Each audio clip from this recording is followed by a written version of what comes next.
Prezados alunos, sejam bem-vindos a mais uma aula de sistemas microprocessados. Nesta aula eu vou falar um pouquinho do conversor do MSP430, que é o módulo chamado de ADC12. 12 justamente pela sua resolução, que ele chega até 12 bits. Esse é um conversor que consegue converter até 200.000 amostras por segundo, então 200 kilosamples por segundo.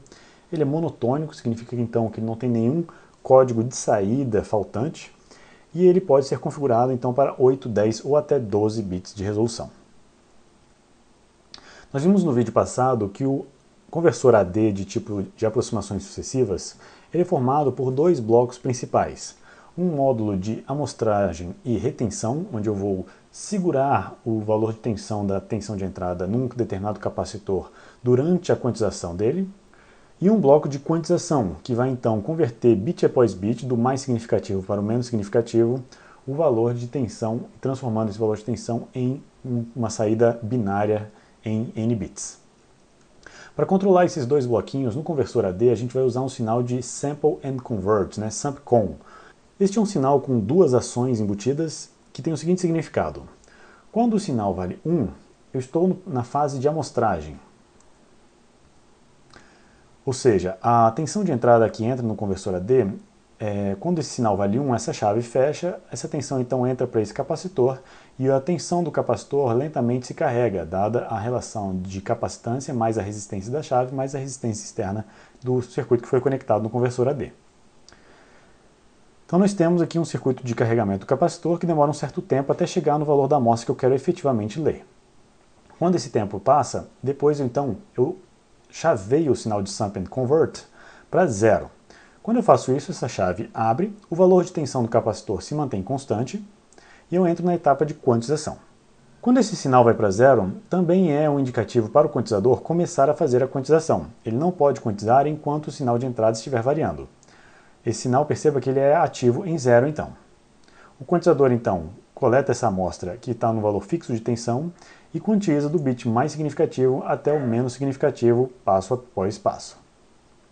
Ele leva então n batidas de clock, n sendo a resolução do conversor AD, até chegar ao resultado final da saída.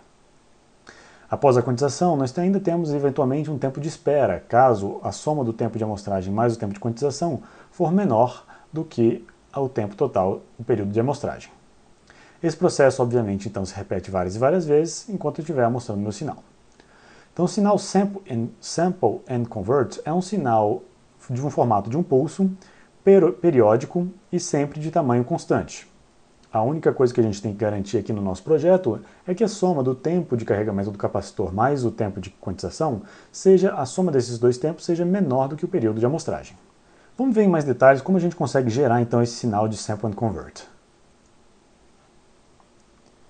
O sinal de Sample and Convert pode ser gerado internamente no próprio conversor AD através de um temporizador, de um timer.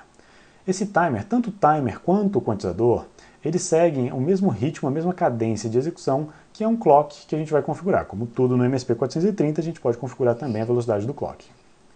O timer tem um trigger externo para iniciar o processo de conversão. Esse trigger recebe um flanco de subida e no primeiro flanco de subida desse trigger externo, o timer começa a contar.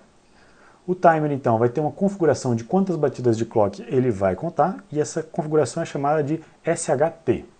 Todas as configurações que eu for falar aqui, que começam com SH, significam as configurações do circuito de Sample and Hold, do amostrador e retentor, que é esse bloquinho aqui da chave com capacitor. Então, quando o trigger bate, quando eu tenho o flanco de subida do trigger, o timer começa a contar e ele gasta então SHT batidas de clock até que o processo esteja concluído. Então, SHT tem o significado de n batidas de clock que o meu Sample and Convert vai passar no estado ativo, no estado 1. O clock, a velocidade do clock, ela é configurável através de um bit de seleção chamado Source Select. E para o conversor AD, nós temos várias fontes de clock. Nós temos um oscilador interno, que está batendo a aproximadamente 5 MHz. Nós temos a opção de usar um A-clock, que é um clock mais lento, se a gente quiser economizar energia, e o nosso sinal não for tão rápido assim. Nós temos a opção de usar o Master Clock, que é o clock do processador. Esse clock, se você não configurar, ele está em 1 MHz, mas se você configurar ele, você pode subir ele até 25 MHz, a nossa plaquinha. E o SM Clock, que eu tendo sempre a configurar ele em 1 MHz ou em 2 elevado a 20, depende da configuração do sistema de clocks. Então isso aí gera o sinal de clock que vai ditar o ritmo de quantização e o ritmo do timer que vai gerar o pulso do Sample and Convert. Além de gerar esse sinal de Sample and Convert, SampCon, com um timer interno ao conversor AD, nós também podemos gerar essa forma de onda usando um timer externo ou, se a gente quiser, até um bit, ativando esse bit por software.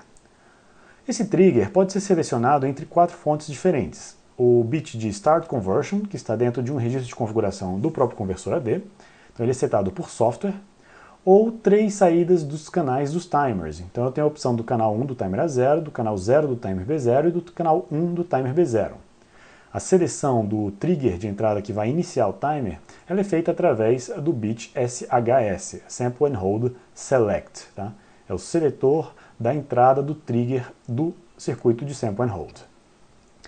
Essas 4 opções podem ser usadas então para gerar um flanco de subida para iniciar o timer, mas eu também posso selecionar, ao invés de usar o flanco de subida e usar a configuração de SHT, eu posso também rerotear esse sinal para usar ele direto no SampCon. Então eu consigo, se eu quiser, ajustar o tempo de conversão, o tempo de carregamento do capacitor, usando um sinal externo. O SHT, como vocês vão ver lá no User Guide, ele tem valores pré-fixados de número de batidas de clock. E às vezes, em um determinado caso ou outro, você só pode optar por um valor que talvez seja muito maior do que o seu valor de projeto. Então, tem alguns casos que é interessante usar um sinal externo para ajustar o tamanho desse pulso aqui certinho usando um timer.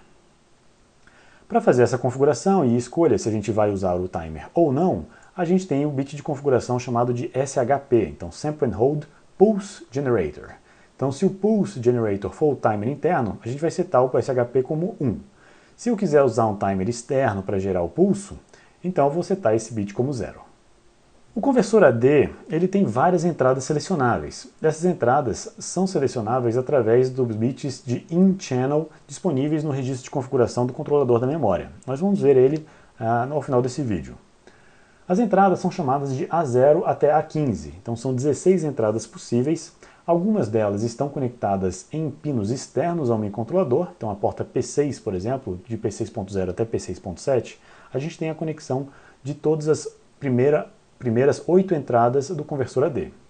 A partir do A8 em diante, alguns bits estão efetivamente expostos para fora do microcontrolador, mas outras dessas entradas analógicas são usadas internamente. Então, alguns desses bits seletores são usados para, por exemplo, fazer a leitura de um sensor de temperatura, fazer a leitura da alimentação analógica do chip, o que é interessante de fazer quando você funciona à base de bateria, por exemplo, para saber a vida útil, quanto tempo de bateria ainda tem. Então, existem algumas opções de canais que são roteados internamente. Verifique na sua placa quais são esses canais. Quando a gente seleciona uma entrada, ela então é roteada para o sinal de entrada, VIN, passa pelo amostrador e retentor e é quantizada. A saída de dados ela é salva numa memória, uma memória interna, um buffer interno. Essa memória tem até 16 campos possíveis para serem preenchidas. Então eu posso salvar uma mesma entrada em até 16 amostras dentro do conversor AD antes do processador vir e fazer a leitura delas. Ou, se eu quiser, eu também posso rotear uma dessas entradas aqui para um desses campos de memória. Essa seleção de qual região de memória eu vou salvar o resultado da conversão é uma configuração interna do conversor AD, controlado por uma máquina de estados. Eu vou chamar esse bit de N, tá? É a enésima conversão dentro de uma sequência. O quantizador usa como referência de tensão, por padrão, o valor de 0 a 3.3 volts. Mas eu posso configurar os valores máximos e mínimos da tensão de referência. Esses bits de configuração estão na configuração chamada de ref, e a referência, então, externa do quantizador.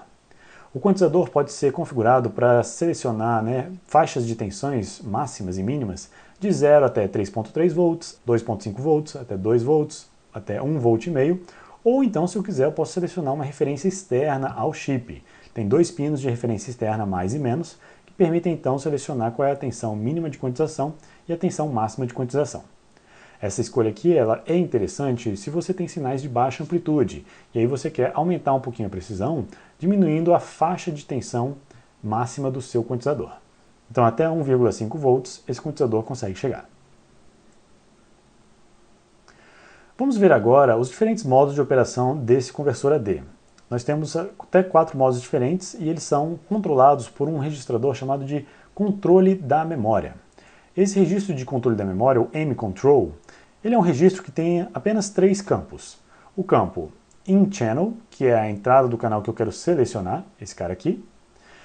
A referência de tensão para o canal selecionado, que é este cara aqui. Então eu quero selecionar qual é o teto de leitura de tensão. E um bit chamado End of Sequence, que só faz sentido usar quando eu opero em modo sequencial. Então esse conversor AD pode fazer leituras de uma entrada só e salvar em um campo de memória. Esse modo é chamado de Single Channel Single Conversion. Mas eu posso também, se eu quiser, fazer leituras em sequência. Eu posso fazer a leitura em sequência de um mesmo canal, e esse mesmo canal então vai ser salvo em todos os campos de memória, ou eu posso misturar. Às vezes eu quero alternar entre o canal A0 e o A1, quero alternar entre o A1 e o A15, fazer essas alternâncias, eu configuro tudo isso então no registro de configuração da memória, do buffer de saída. Os modos de conversão são os seguintes. A gente chama esse bit de configuração de consec. Então eu tenho o modo 0, que é a conversão única de um canal. Esse é o modo chamado em inglês de Single Channel Single Conversion, onde eu vou fazer apenas uma conversão de um canal. Eu tenho o modo 1, que é o chamado modo de sequência de canais. Então eu vou ler não só um canal, eu vou ler vários canais em sequência. Essa sequência de canais não necessariamente precisa ser de canais diferentes de entrada. Eu posso selecionar várias leituras de um mesmo canal e salvar no meu buffer do conversor AD. Então quando eu falo Sequence of Channels, sequência de canais, eu estou me referindo na verdade aos canais de saída do buffer de memória e não aos canais de entrada do conversor AD. E eu tenho mais 2 modos de conversão que são exatamente idênticos ao modo anterior, com uma versão repetitiva. Nós vamos ver o que é isso.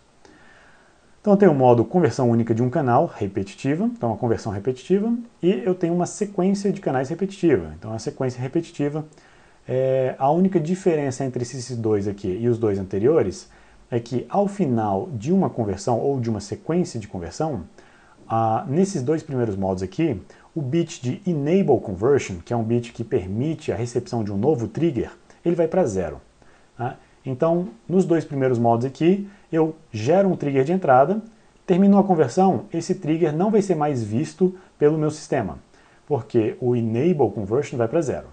Então, de maneira algorítmica, um pseudo-algoritmo aqui em Portugal, vamos dizer assim, eu tenho aqui os modos 0 e 2, que é o modo de conversão de apenas um canal, eles funcionam da seguinte forma. Eu vou configurar o N como uma das configurações dentro de um registro de configurações chamado Start Address. Então eu vou selecionar qual é a entrada do buffer que eu quero escrever através dessa configuração chamada de Start Address. Então vamos supor que eu botei 0 aqui. Então eu vou escrever no registro de memória 0. Depois, uma máquina de estados vai vir e vai ler o valor do registro de configuração desse campo de memória. Então se eu selecionei o canal 0, eu vou ler o registro de configuração do canal 0, que é esse campo aqui. Só que eu não estou interessado no End of Sequence porque eu não estou usando uma configuração de sequência, eu estou usando apenas uma configuração de um canal e uma conversão. Então eu vou pegar qual é a referência que eu quero usar, se é 3 volts, 2,5, 2 ou 1,5, ou a referência externa, e vou pegar qual é o canal de entrada que eu quero usar para este campo de memória. Esse in-channel vai ser configurado aqui, e aí eu vou realizar a conversão de um dos canais de entrada. A conversão é realizada e o enésimo campo de memória é preenchido com a saída digital, que é convertida, e logo ao final dessa conversão, o Enable Conversion vai para 0. E aí o trigger ele é desligado do meu sistema. Então eu não vou ver mais nenhum flanco de subida de nenhum desses canais de entrada aqui. Então apenas no modo não repetitivo, o Enable Conversion vai para 0.